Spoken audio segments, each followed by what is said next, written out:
নমস্কার বন্ধুরা, আমি জনি রানী। আপনাদের সাথে আমি আজকে একটি টেন্সের প্রাথমিক ক্লাস শেয়ার করব, অর্থাৎ টেন্সের ইন্ট্রোডাকশন। আমাদের প্রথম ক্লাসটি হচ্ছে টেন্সের ইন্ট্রোডাকশন এবং ক্লাসিফিকেশন। টেন্স টেন্স শব্দের অর্থ হচ্ছে কাল। সঠিকভাবে ইংরেজি শেখার প্রধান শর্ত হলো টেন্স। তাই টেন্সকে সোয়েল অফ ইংলিশ বলা হয়ে থাকে। বাক্য গঠন পরিবর্তন বা সংযোজন সব ক্ষেত্রেই টেন্সের প্রয়োজন অনস্বীকার্য। কোন কার্য সম্পাদনে কাল বা সময়কে টেন্স বলে। টেন্স মূলত তিন প্রকার। একটি হচ্ছে the present tense, the first tense, the future tense. আমরা এখন টেন্সের ক্লাসিফিকেশন দেখাবো। এখানে আমরা দেখতে পাচ্ছি present tense, first tense, future tense.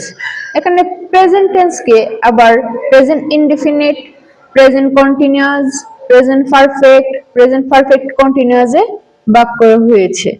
Same একইভাবে আমরা দেখতে পাচ্ছি first indefinite, first continuous, first perfect continuous এই চার ভাগে ভাগ করেছি।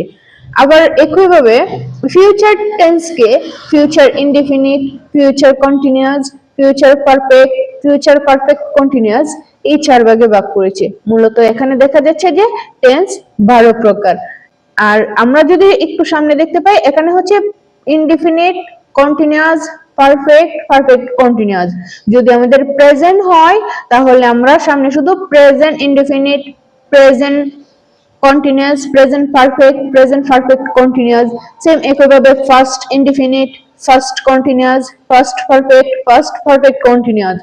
আবার future indefinite, future continuous, future perfect continuous. এটাই হচ্ছে টেন্সের ক্লাসিফিকেশন, অর্থাৎ classification of tense.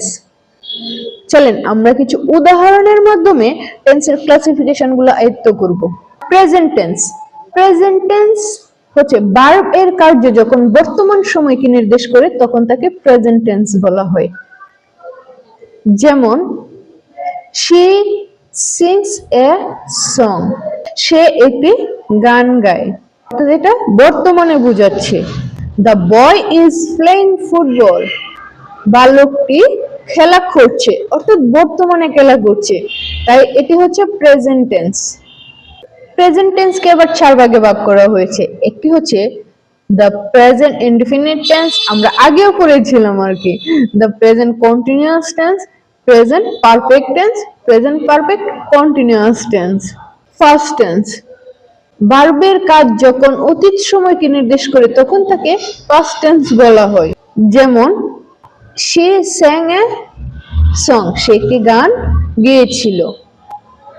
The boy was playing football, এখানে সবকটাই হচ্ছে ফার্স্ট টেন্স। ফার্স্ট টেন্সকে আবার চার ভাগে ভাগ করা হয়েছে। যেমন first indefinite, first continuous, first perfect continuous tense. চলেন আমরা ফিউচার টেন্সে যাই। ফিউচার টেন্স হচ্ছে ভার্বের কাজ যখন ভবিষ্যৎ সময়কে নির্দেশ করে তখন তাকে ফিউচার টেন্স বলা হয়।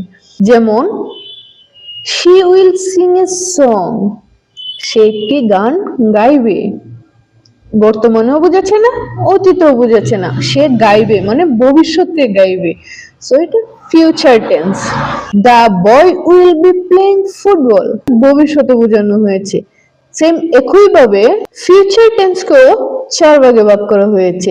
Future indefinite tense, future continuous tense, future perfect tense, future perfect continuous tense.